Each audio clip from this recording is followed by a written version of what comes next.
Hello and welcome back to another episode of the SuperCoach Corner podcast. I'm Darcy and I'm here today for my team talk after round 11, heading into round 12. So, apologies that I was not involved in the review pod earlier this week. I've been quite crook, unfortunately. Sunday, Monday, Tuesday, even. Well, we tell you Wednesday now. So, it's been a long start to the week, but feeling on the mend now and good to go for this. And Tyson and I will have our normal round 12 preview heading into the buys tonight. So that'll be good to get the band back together and review that. But no apologies for that. This is my team talk.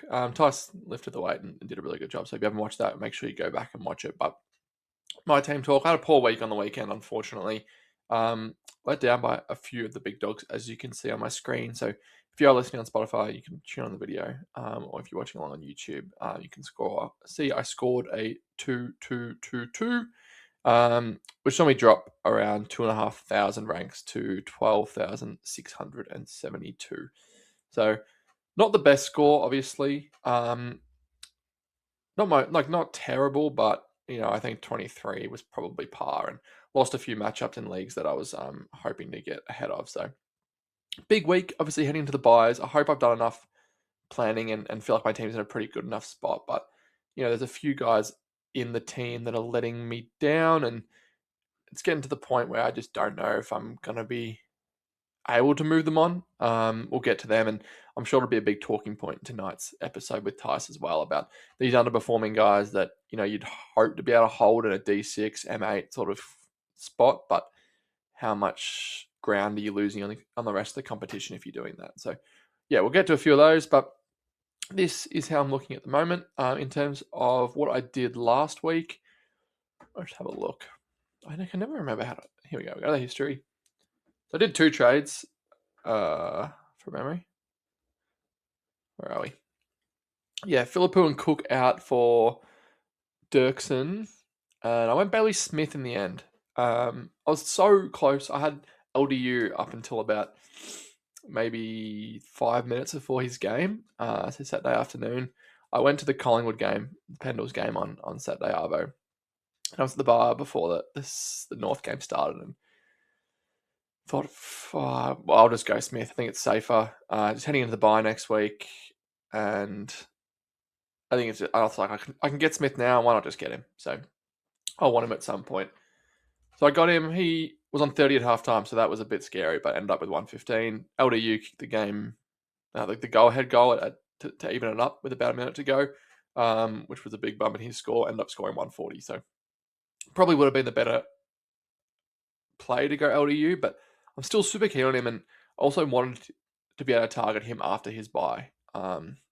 Maybe not next week.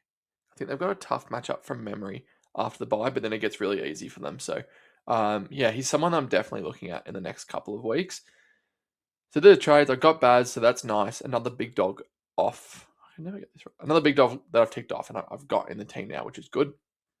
In terms of the team, so Whitfield was laid out. That hurts.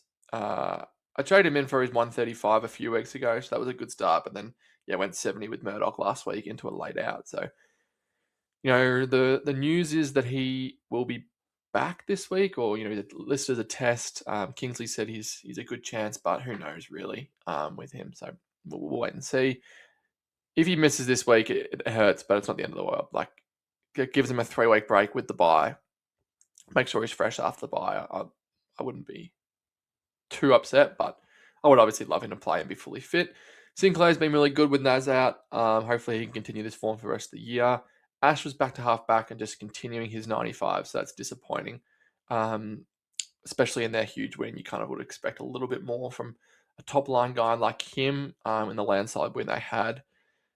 Dan Houston is a huge worry. I think I'm just sharing this screen, so I can't bring up more stats about him, but the kickouts are a big one. I mean, Jeremy Howe's taking a lot off him. Darcy Moore's out. He has scored better with Darcy Moore out of the side this year. The main correlation does come when Howe's out of the side, so Howe's will stay in, but Darcy Moore is out, I'd say by 4 or 5 weeks would be my best guess. I think that'd be conservative with his hamstring history. That helps Houston. Break even 150 hertz. It's a nice matchup against doggies. I think it's the 6th best matchup for kickers. Melbourne, again, a nice matchup. Port, pretty good. Richmond, Gold Coast, North, they're all like, he's got a good run. Carlton, Adelaide, he's got a pretty good run home. So I don't want to hold him, but I just think with the year that we've had, the trades I've got left, the cash gen as it sits at the moment, I think it's going to have to be a hold for mine. So look, if he gets to the buy and he's 400k or 390k and he's really not providing anything, maybe I can look to move him on then. But I'm happy to cop the 50k loss if that's the case, and be certain that he's not the guy. I mean, I've been talking to Tice a lot about it this week. I just think there's every chance. Like, you could sideways him to, let's say, Wilkie this week, and he could score more than Wilkie. Like, there's a chance that happens. So in my mind, it's not worth that trade. Like, you've got a guy who got the potential to be a top liner. I know he's not showing it at the moment, but I'm not willing to take the risk on losing points in that trade, where trades are at an all-time high in terms of value at the moment, and you could be making upgrades with your rookies around him where you're 95% sure that that's improving your team, whereas like Houston or Wilkie, you're 60% sure that it's going to improve your team. And if it doesn't, then you've wasted a trade and your team's gotten worse, which is not what you want this time of year. So I'm holding Houston and hope that he can turn it around. I think Collingwood's best footy is when the ball is in his hands. And yeah, they won on the weekend, but we weren't very good. So hopefully he gets more footy. It was also just not a Houston like game. It was very high pressure, not much uncontested footy, not much like uncontested marks around the back. So he just didn't get involved out of the back line. Got a few cheap kicks from kick-ins, but that's about it. So yeah, he's a watch. Nothing good. Same can be said for Newman. Not setting the world alight. I think his kick-in share with Billy Wilson, the team, has gone down, which hurts. Brought him in because I thought he had the monopoly back there. But that's all right. I mean, again, I think I'm just stuck with these two, unfortunately. They've both got the round 14 bye, I think. So we'll see how I look there. But look, if Newman's popping me 90s for the year, I'm just going to have to take it. Lindsay, 50 hertz, break even at 80. I'll hold for this week, but with Essendon. But yeah, no. If you want to move him on, I'm not against moving him on either. I think he has done a great job for us. 55 in the system means the cash is pretty much stunted, and I don't think, like, he scored that 130, but I don't think the big scores are going to be coming in thick and fast. So happy to move Lindsay on. But Myers I've held, he'll probably be moved on this week. Dirksen I brought in last week just to maximise cash gen. Fingers crossed. I know he came in for Weeders, and Weeders is listed as a test. I thought he played really well, so I'm hoping he gets to keep his spot. Do they give Harry Dean a rest? Maybe give Nick Haynes a rest.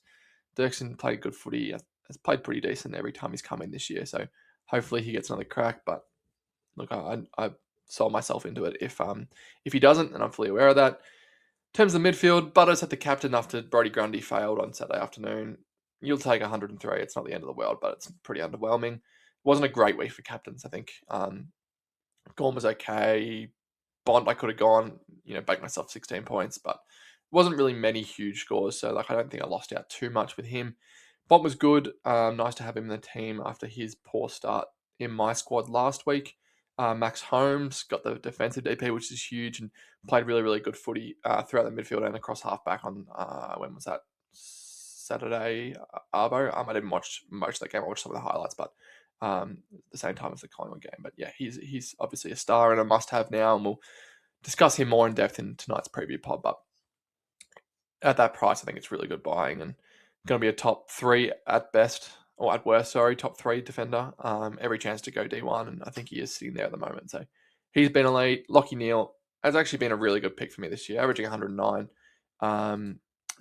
Started the year slow with, in terms of the SuperCoach year, with the 92 and the 73, but since then hasn't gone under 92, just the 2 sub-tons and a few 130s in there as well. So he's been really good, up against the former side in Freo this week, and then Gold Coast and Richmond heading into his bye.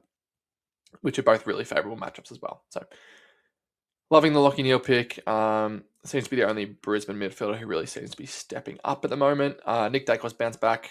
With 30 and 3, you'd probably expect a little bit more, but not at his full best at the moment and seems to be a little bit underdone. Andrew Brayshaw is not a very good footballer, unfortunately. It's obviously been a failed pick for myself. I probably lost, what is that, like 150k on him now? I'd actually be interested to know. Yeah, 150k on him. So I started with him. At this point, it's just one, he scores a 90 and I'm kind of happy with it. I don't want him to cost me matchups. So if he scores a 90, it's okay, cool. He's not terrible. So that's whatever. I was kind of hoping he'd bounce back with no Sarong and see, can he really, captain that midfield and be the guy in there? But no, it's always going to be Luke Jackson. And Hayden Young goes in there this week. I think he's a test from that concussion. So, yeah, Brayshaw hurts. He'll be a luxury upgrade at the end of the year. I think, just to slightly, looking at my trade plans, I'd almost rather hold Houston at D6 than a Brayshaw at M8. I think Brayshaw with 100k could turn into a top line midfielder, whereas Houston, I think, could be serviceable enough as a D6. That's my thinking. So I think I'll move on Brayshaw at some point, probably after the whole buys in general, and I'm happy just to hopefully keep holding these 90s. Rechko was good. Obviously really good. I don't want to sell that. 107 looks like just a quality AFL footballer. So keep him in our sights for a few more weeks. The buys poorly placed, which is unfortunate. We'll hold him through that buy just with 107 in the system, but he's been a really good player. Good rookie for us. And yeah, been good. Anderson didn't play. Hopefully with Collingwood's injuries, he could be a bit of a saviour and come back in. But as a Pies supporter, I'm not fully convinced he will be. We didn't have any casualties in the midfield, and he's a midfielder at the end of the day. So I don't think he gets picked to go forward. They seem to be favouring Ed Allen ahead of him at the moment. Ned Long's playing forward, so hopefully he comes in, but I'm not convinced that he will. But yeah, fingers crossed. Murdoch has forward status now, and he bounced back from his poor game with a 94. End up benching him for coming. I just took the 72 there, so yeah, cost myself 22 points as well. But that's okay. But coming with the bounce back is good too. What's his break even now? 25. So hopefully he can start making us a little bit of cash, because we thought that was well and truly dried up. Burton, has been terrible. Made us 50k, but not heaps of cash there left. And I think there was some sort of injury concern on whenever they played Friday night as well. So wait and see there. In terms of the rucks, Brody Grundy was pretty poor. Just got really quadruple teamed by the Cats rucks in the end. I think it was Mitch Edwards, Blixarves, Sander Koning, and I think there was even someone else who sort of had a go in there. So they had a plan for Grundy, and they executed it really well, and managed to get on top of Sydney at the end of the day. So that was good for them, but unfortunately for Grundy VCs, it's not the score we were hoping for. Tristan Sherry 114, kicked a late goal to really reprieve that score, but yeah, there's alarm bells for me there. Didn't really attend to CBA in the second half. They really went to Cooper Trembath in those centre bounces,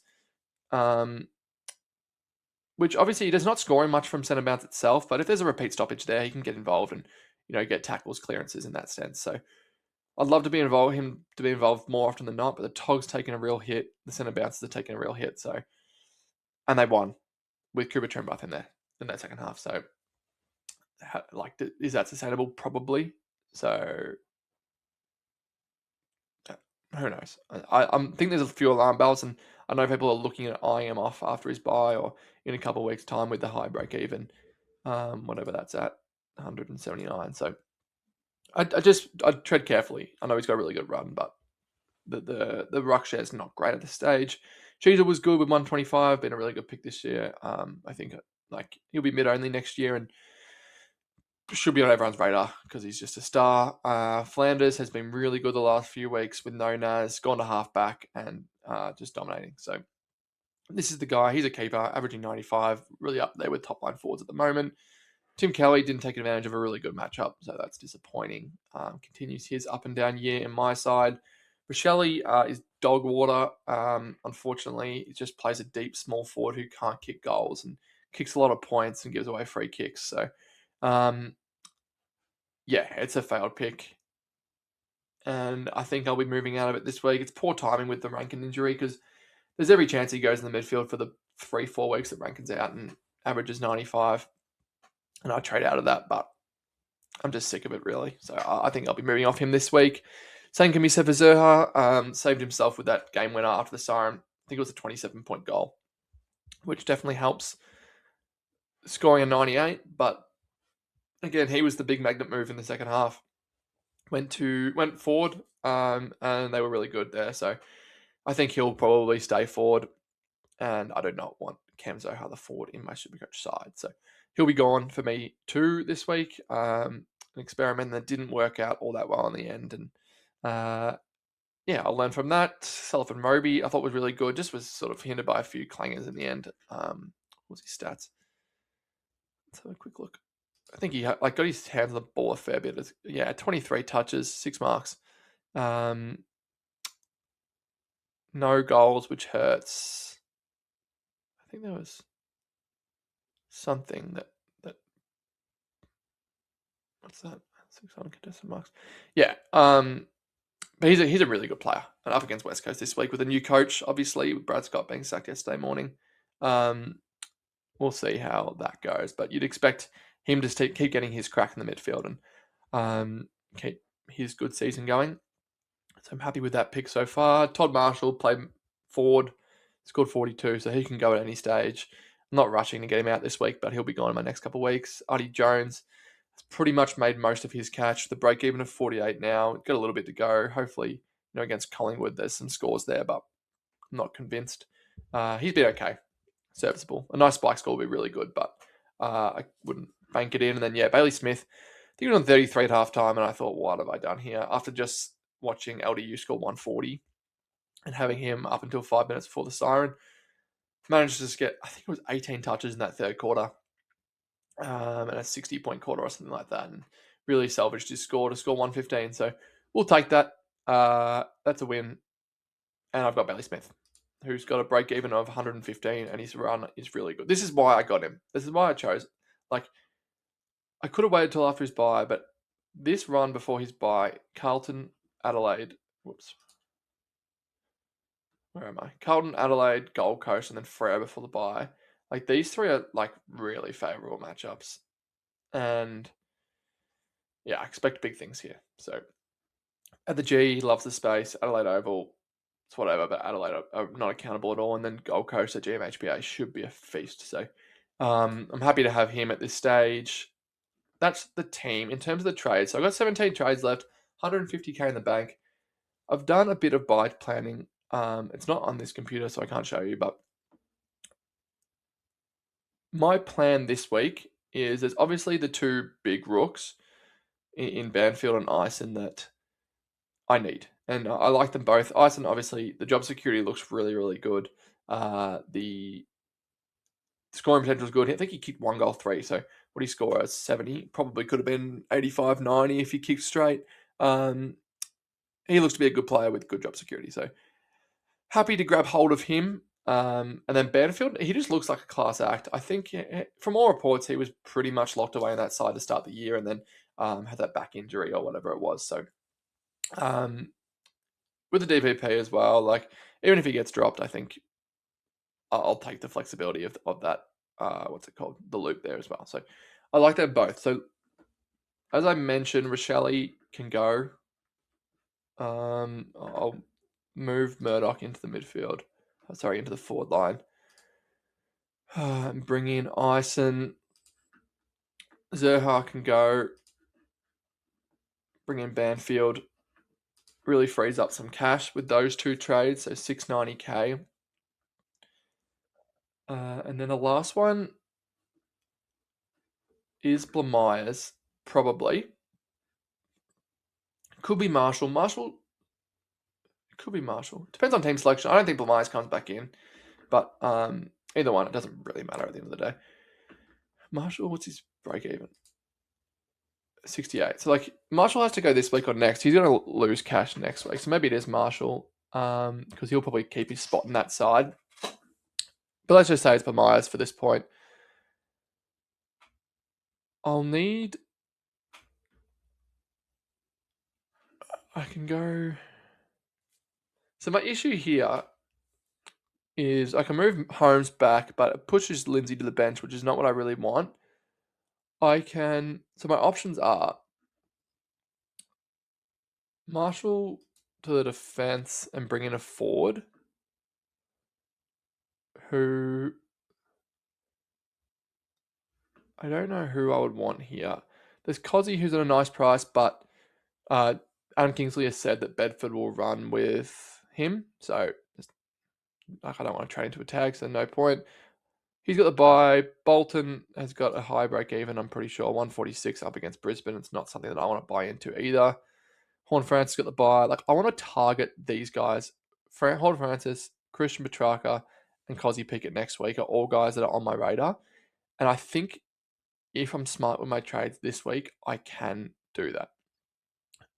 When I say if I'm smart with my trades this week, I mean I need to go and find someone of good value. And look, I know I've done it with Nick Newman and Tim Kelly, and they haven't really ended up very well. So look, this pick this week could really make or break my season.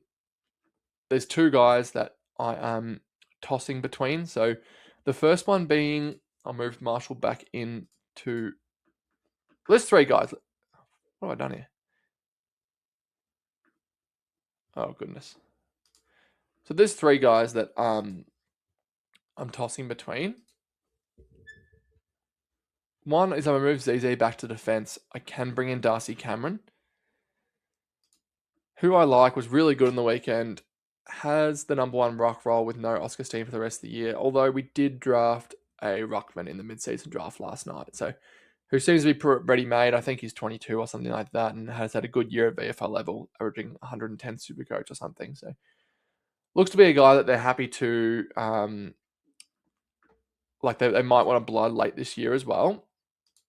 So if that's the case, then I think he's in here somewhere. Yeah, 99k, Harrison Co. Like, could that hurt him potentially? That kind of scares me off a little bit. Another guy, and there's no Collingwood bias here, I swear to God, guys. Jordan DeGoey, a little bit more inflated, but I swear to, like, if this wasn't Jordan DeGoey, everyone would be talking about him. And I know it is Jordan DeGoey, so it's like, well, what? Like, that's why we're not talking about him. But 5-round average of 104, 3-round average of 112, and it's fully correlated with a move back to the midfield. Last 4 weeks, or last 5 weeks, 110, 73, 127, 98, 111. It's a really good 5-week span. And like, for a forward line where we haven't had a lot of consistency and there's been a lot of guys going with low scores, he has proven to be pretty consistent over the last 5 weeks. And yeah, like, there's big scores against, 110s against Essendon and West Coast, which are easy matchups. But there's also, 127 against Geelong, where we lost by 80 points or whatever that was. There's a 98 against Sydney, where, they were the best team in the comp at the time and still probably are, and we only lost by a goal. And the 73 against Hawthorn, where this was pretty much all in the first half as well. So he's an option for me. I like it. It leaves me a bit hamstrung in terms of, like, there's 3 forwards that I want next week, and that would leave me with 7, like, keeper forwards if I went with Jordan DeGoey. But I don't hate it. I don't hate it. He's there. And then the last option is Wilkie. Like, I know everyone's going Wilkie. The issue with Wilkie is, like, the same as moving Holmes back, is that Lindsay goes to the bench. It's just for this week, because, like, next week we got Whitfield and Ash on the bye, and then I think the week after that is Houston and Newman. So, like, with the buys, I'll be able to cover for it. The other thing is, as well, like, it makes me need to trade Houston on Newman, because I'll have 7 defenders with Holmes, Wilkie. Like, it gives me 7 keeper guys. Like, not that Houston and Newman are necessarily keepers, but like it leaves me with 7 guys. So I'll have to trade one of them at the bye, which I'm not against, but I don't really want to be sidewaysing at this time of year. I would ideally like to bring in a midfielder.